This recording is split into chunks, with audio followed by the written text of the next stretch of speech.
Arcade shooter games like Time Crisis are awesome, and over the past 2 years we've seen a fair share of them on PSVR. And while we still don't have Time Crisis in VR, we're still getting plenty of arcade shooters on the headset.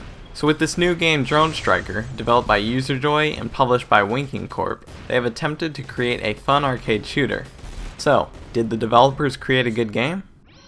Drone Striker starts off with you and your team of soldiers getting ready to drop into battle.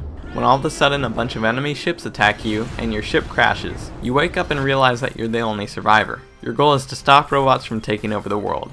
The story is pretty lackluster and it's clearly not the main focus of the game. The game has you going across 3 different levels: the tunnels, harbor, and a city. These levels are all different in design and they look pretty good. Within each level there are 4 stages, and sometimes at the end of each stage there's a boss battle. The game plays like most arcade shooters. You're given a gun and your goal is to get a ton of points and survive the waves of enemies. You're given a basic machine gun, but also have extras like missiles and bombs. The missiles can be fired onto locked on enemies. You can lock onto enemies by aiming your gun at them. The bombs can be thrown onto the battlefield and will deal a ton of damage within the radius of the bomb. There are also hidden boxes throughout the stages that refill bomb ammo or increase maximum health or missiles. And like most arcade shooters, this is on rails, so you don't have the option to move around freely.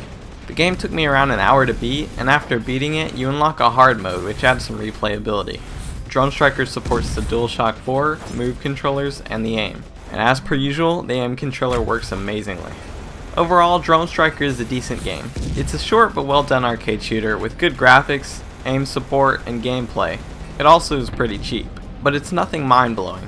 If you want something to spend an hour or 2 with and have some fun, this isn't the worst option, but just don't go in expecting a masterpiece.